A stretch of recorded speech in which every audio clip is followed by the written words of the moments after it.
है, जमील फकरी ने और आरिफ ने मेरे भाई का कत्ल किया है, फांसी का फंदा तो इनको लगना ही है, चाहे कुछ भी हो जाए। और मैं अभी भी कह रही हूँ, सोशल मीडिया पे बैठ के बोल रही हूँ, मैं हुकूमत से कह रही हूँ, अगर इन दोनों को फांसी का फंदा ना लगा ना तो अच्छा नहीं होगा, क्योंकि मेरा भाई नाजायज ये नाहक किया है। इन दोनों को फांसी का फंदा लगना चाहिए क्योंकि सारे सबूत है।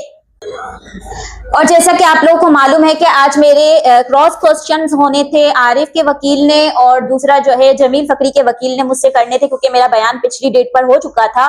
तो मुझसे जितने भी सवालात किए गए, मैंने उन सब के इनके दोनों वकीलों ने जो भी सवालात किए, मैंने उन सब के जवाबात दिए।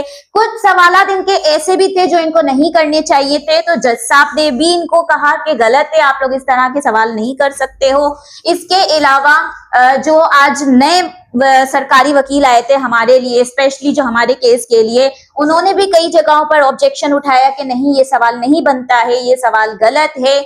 इसके अलावा जो हमारे वकील हैं मुनसिफ जान, उन्होंने भी कई जगहों पर ऑब्जेक्शन लिया। इसके अलावा जो है उनके साथ क्या नाम है, एडवोकेट इमरान, और इसके अलावा एडवोकेट इमरान गुज्जर जो है साहिब, वो भी साथ थे। तो उन्होंने भी कई जगहों पर कहा कि जज साहब देखिए ये गलत है, इस तरह के सवालात नहीं बनते हैं जो ये कर रहे हैं। कुछ पर्सनल सवालात भी इन्होंने किए जो नहीं करने चाहिए थे।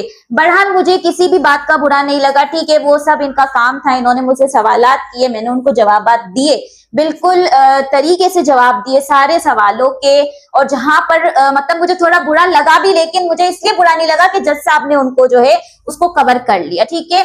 और कुछ जो है वकीलों ने भी कवर कर लिया जो हमारी साइड पर थे। और दूसरा ये कि जो लास्ट में जमील फकरी के वकील ने जो किया है ना सवाल, मतलब सवाल नहीं किया है, उसने डायरेक्ट हमारे कैरेक्टर के ऊपर उंगली उठाई है, हमारी कैरेक्टर की बात की है बिना किसी सबूत के। जबकि देखा जाए तो पाकिस्तानी लॉ के अंदर जो है ना, औरत के ऊपर इस तरह का इल्जाम लगाना भी एक जुर्म है, विदाउट कैरेक्टर, विदाउट प्रूफ एक औरत के ऊपर इस तरह से इल्जाम लगाना भी गलत है। तो उन्होंने एक तरह से देखा जाए तो विदाउट प्रूफ हम मतलब बहनों के ऊपर एक कैरेक्टरलेस वाला जो है ना इन्होंने इल्जाम लगाया है, कैरेक्टरलेस साबित करने की कोशिश की है। बहरहाल जज साहब ने तो उसको अच्छे से कवर किया, हमारी फेवर में बिल्कुल उसको कवर भी किया, हमारी फेवर में बात की। और दूसरा जो है उन्होंने अच्छे से मेरा जो रिप्लाई बनता था वो उन्होंने वहां पर लिख भी दिया, लेकिन ये चीज नहीं होनी चाहिए थी, बिल्कुल। एक और दूसरी बात जो उनके वकील एक ही चीज कह रहे कि आपने जमील फकरी को गलत फंसाया है, गलत फंसाया है, गलत फंसाया है। तो भाई मेरा सवाल ये बनता है कि गलत फंसाया है, ठीक है, क्योंकि हम वहां खड़े रह के तो सवाल कर नहीं सकते और हमें वो जवाब देना जरूरी भी नहीं समझते हैं। लेकिन अब मैं यहाँ कह रही हूँ कि जब वो एक ही सवाल करते हैं कि आपने गलत फंसाया है, गलत फंसाया है,